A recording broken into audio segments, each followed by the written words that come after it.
Hello कौन? Happy new year को के बोल रही है रे? अगे आवाज बनाई का चिन्हाओगे तो लाभर बोल रहे लाभर।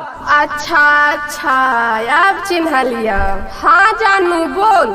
आएंगे तनाया साला आगे लिगे ताइसी रहती गे। हे रे हम नहीं अइब, हमार तबीयत खराब हो। बहन के हम तबियत कुछ नहीं जाने हो, तोरा आबे के होता है आबे के हो बुझले। Nalanda recording studio Hilsa.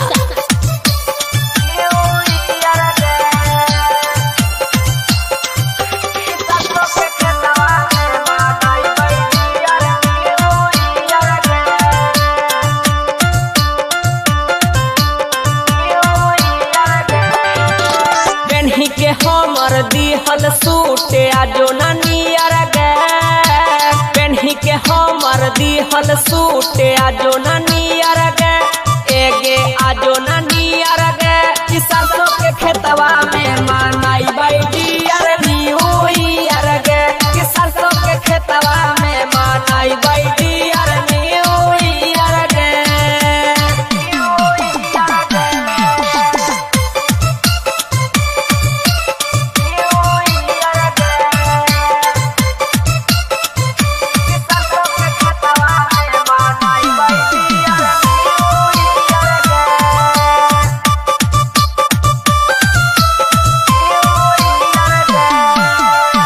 जैसे हम गाल में चुम्मा ले लिया हल्दी समय गे, ओ सही पूरा दिहे इच्छा छौड़िए की समय गे। छौड़े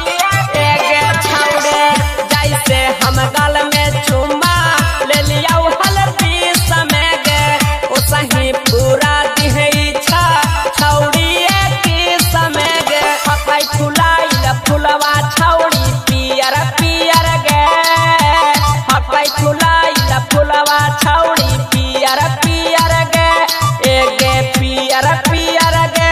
कि सरसों के खेतवा में मनाई बैडियर न्यू ईयर गे, कि सरसों के खेतवा में मनाई बैडियर न्यू ईयर गे।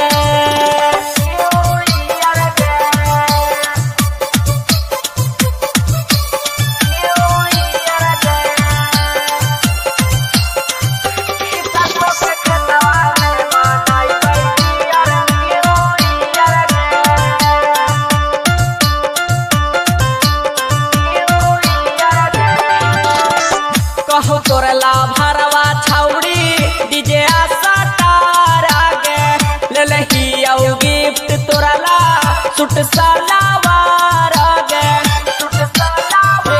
सुनना कहो तोरा लाभरवा छौड़ी डीजे आशा तारा गे, खड़ा ही औ लेके तोरा ला सूट सलवार गे। आबे ना जल्दी खड़ा ही तोरा घरे के नियर गे, अबे ना जल्दी खड़ा हियो तोरा घरे के नियर गे, एगे घरे के नियर गे। कि सरसों के खेतवा में मनाई बैडियर न्यू ईयर गे, कि सरसों के खेतवा में मनाई बैडियर न्यू ईयर गे। पेन्ही के हमर दिहल सूटे आजो नियर गे, पेन्ही के हमर दिहल सूटे आजो नियर गे, एगे आजो नियर गे। कि सरसों के खेतवा में मनाई बैडियर न्यू ईयर गे, कि सरसों के खेतवा में मनाई बैडियर न्यू ईयर गे। Nalanda recording studio Hilsa.